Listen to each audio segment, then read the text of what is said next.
Għal-maġġoranza tal-familji Maltin u Għawċin jum il-miljetu jum speċjali u ta' ġabra li jirnexxilu jaqqat l-familja waħda għall-ikel. Iżda fil-faċilità korrettiva ta' Kordin il-ħajja hi xejra oħra u festi bħal dawn jistgħu waslu għal diqa ikbar mill-jiem l-oħra għal-residenti. Tikollok min jgħidlek isma' għall-ġurnata jew għal-ftit ħin insejt li qiegħed il-ħabs li hija risposta li ma tantx tissodisfani għalkemm hija tajba wkoll, ġifieri li wieħed ikun daqsxejn rilassat iżjed mis-soltu anke jinbedel l-ambjent. Però l-iżjed risposta li nħossha fil-qalb tiegħi hija meta jgħidulek isma' jiena qatt ma ċelebrajtu b'dal mod il-miliet għaliex nieqes minn dak kollu li hu kummerċjali. Bħalma hemm barra hawnhekk tidħol fil-qalba ta' din il-festa. Kien għalhekk li f'din il-ġurnata speċjali fil-kalendarju ta' ħafna kien deċiż li residenti kollhom l-opportunità li jiltaqgħu mal-Arċisqof ta' Malta Monsinjur Charles Scicluna u l-Ministru tal-Intern Carmelo Abela waqt żjara li magħtula fuq kollox kienet enfasizzata l-importanza li wieħed iħares lejn ir-residenti tal-faċilità b'dinjità u mhux ikunu meqjusa bħala numru. U b'dan il-għan li fil-faċilità korrettiva ta' Kordin qed tingħata dejjem iktar importanza l-edukazzjoni u ħafna mir-residenti qed jażlu li jgħaddu l-ħin tagħhom ta' priġunerija billi fost l-oħrajn jipparteċipaw fl-isport, fil-kċina, l-arti u d-drama, il-mużika jew inkella jqattaw il-ħin tagħhom jistudjaw.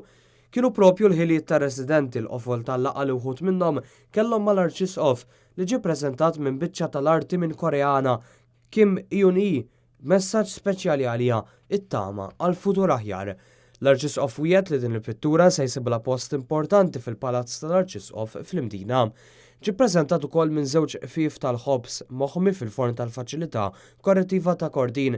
L-Arċisqof jgħaddi dawn l-għotjiet għall-ikla tal-Karitas lil min f'dan il-jum kien waħdu jew ma kellux biex jixtri xi jkol.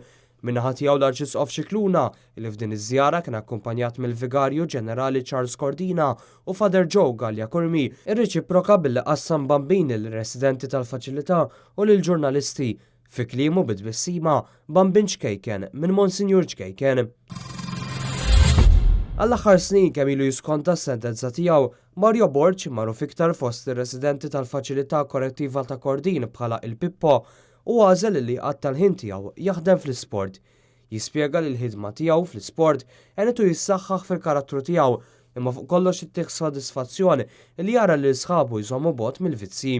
Bħala futbol nieħu pjaċir nara dak li jkun qed jaqta' minn ċertu vizzijiet biex intefa' ruħu għall-isport u tipprova tgħin insieħbek biex forsi l-qudiem insibu triq tajba.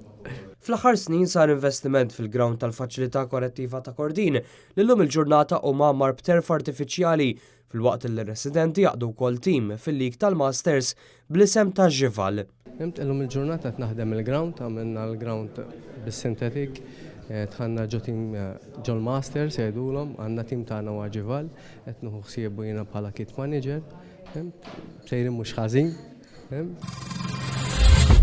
Fl-2010 l-Koreana Kim Eun-hee ġiet arrestata u sentejn wara ngħatat sentenza ta' ħabs ta' 13-il sena fuq importazzjoni ta' droga.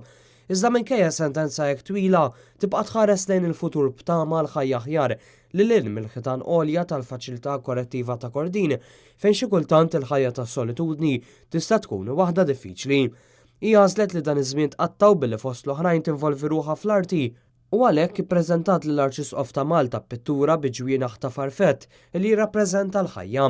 Every day is very difficult and the negative is very easy to get emotion, but every single day we try to struggling to positive thing because a positive thing make me for future. Pittura b'messaġġ ta' tama li iktar l-qudiem f'ħajjitha tkun tista' tħalli l-faċilità korrettiva ta' Kordin lura l-libertà bit-tama li tkun tista' tgawdi l-ħajja mill-ġdid il-bogħod mill-vizzi.